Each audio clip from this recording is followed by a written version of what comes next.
Hey guys, I apologize for my late submission. My research paper is about proper healthcare management and treatment of equines, horses. One reason that this submission, well, actually, the reason this submission is late is because for the last 6 weeks, besides my mom being ill, that's a whole other thing. But for the last 6 weeks, I have been trying to save my horse's life.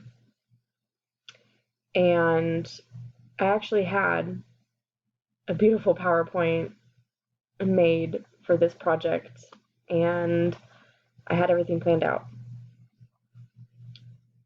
But what I have been going through with my horse has taken a turn, and I felt that it was appropriate to share my story. And honestly, whether it fits the guidelines or not, I don't care. I am going to take this opportunity to spread awareness and to really hit home with the point of my research paper. And this is my story. So this is my horse Gadsden. This is a picture that I took the other day of his current body condition score, which is considered 0 to 1 out of 5. 5 being excellent and 0 and 1 obviously being very poor. So I have there my research question, and at the bottom it is Gadsden's story. This is our fight against malabsorption syndrome. His illness started at the end of February, early March of this year, and we discovered that after doing thousands of dollars in diagnostics, hospitalization, all kinds of testing, what we thought may have been a high worm load, what we thought may have been ulcers, what we thought may have been bad teeth, what we thought may have been a deficiency of some sort, turned out to be malabsorption syndrome. Malabsorption syndrome is a secondary effect of inflamed bowel syndrome, both of which are really umbrella terms for a horse's inability to absorb nutrients and water. It's rare, and most of the time goes undiagnosed, and even the ones that are diagnosed versus undiagnosed, their outcome is usually euthanasia. Now, I obtained Gadsden less than a year ago as a rescue. He was abandoned in a field at 7 months old. His mother died giving birth to him, and he never received the colostrum that is needed at the beginning of life to protect the immune system and help develop internal organs. So he has an underdeveloped colon, and his body does not absorb the nutrients from his food or the water that he drinks. He went from about 850 pounds to under 600 pounds in less than 3 weeks.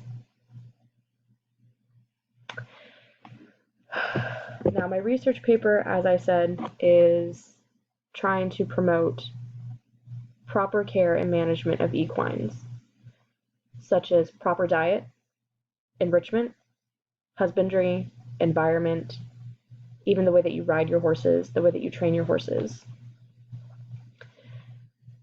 I am using my story to explain what I mean by this because I have been fighting for 6 long weeks to save my horse. And that is with me having previous experience in the veterinary field. That is me with 11 certifications now in equine health and management. That is with 14 years of experience in the equine industry, doing multiple trades. My current trade is I am a laminitic and founder rehabilitator specializing in nutrition. And I am struggling. And I don't know if I'm going to be able to save my horse.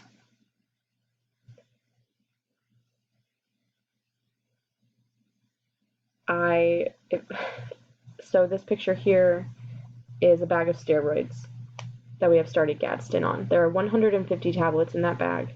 The instructions you can see are written up at the top. 20 tabs daily for 5 days, then 10 tabs daily for 5 days, then 10 tabs every other day. Gadsden is under 2 years old. His chances of survival are only 50-50 right now, and that is with me doing the absolute best that I can, working with multiple vets, specialists, diagnostic teams.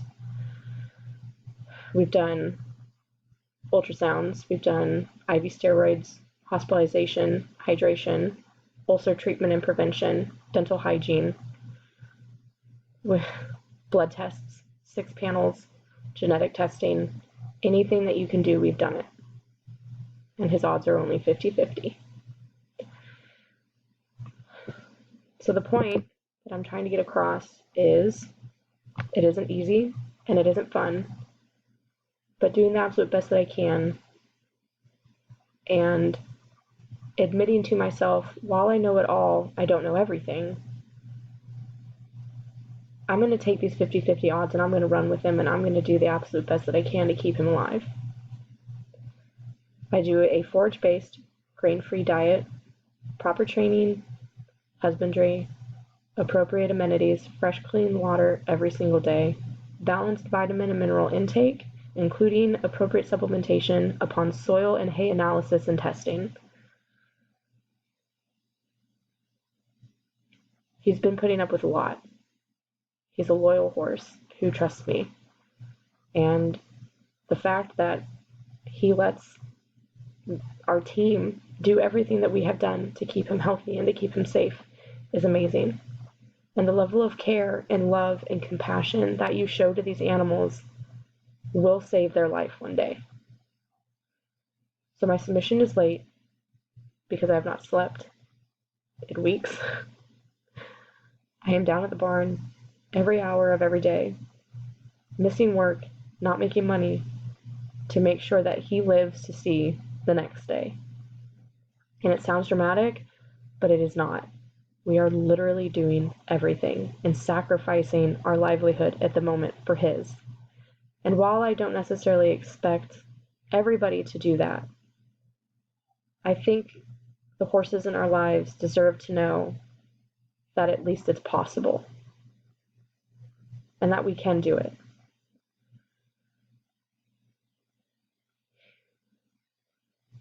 Anyway, I hope this video finds you guys, and as depressing as it may be, I hope it also encourages you. Where there's a will, there is a way. These animals are amazing, and they deserve to be respected and to be loved and to be well cared for. We can always do better.